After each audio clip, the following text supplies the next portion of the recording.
Hey everyone, my name is Ford from NorCal Thrills, and today I'm bringing you an update from Six Flags Discovery Kingdom for August 28th, 2022. I haven't been at the park in almost 2 months, so there were a handful of new changes that we'll cover today. The highlights are Fright Fest construction all over the park, some work at some of the former ride sites, and finally, of course, we'll finish the update off with some of the smaller changes throughout the park. Let's get into it. Let's start off with Fright Fest construction. Signage was up all over the park for the event, which starts September 24th and runs until Halloween. As a reminder, with California's Great America sunsetting their scary Halloween event in favor of a more family-friendly one, this is the only scary theme park Halloween event at a park in the Bay Area. Headed around the plaza behind the former Toyota Stadium, we can see a maze or a scare zone being set up. Similar to years past, this one looks like it will have some sort of toxic chemicals or apocalypse type theme, with barrels and abandoned cars.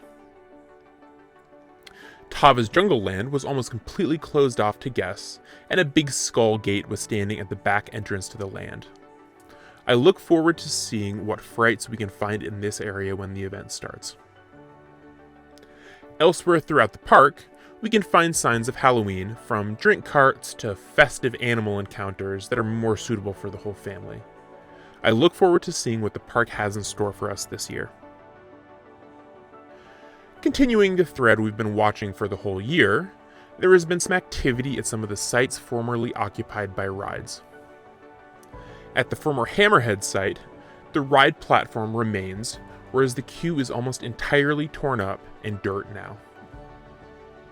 An excavator sits in the queue, presumably fresh off of removing the concrete. The former Voodoo site has been blocked in the front with a brown fence, although there really isn't a ton to note going on behind it.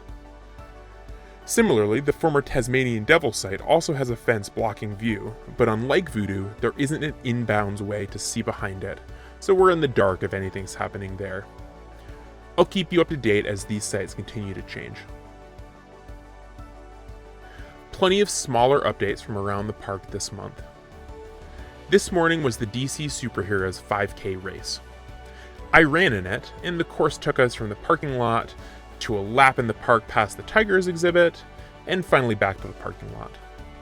It was a lot of fun, and I hope to see more running events at the park in the future. It looks like the park is opening as the Marine World Experience, with a focus on animals and limited rides on Thursdays and Fridays for the next few weeks until Fright Fest starts.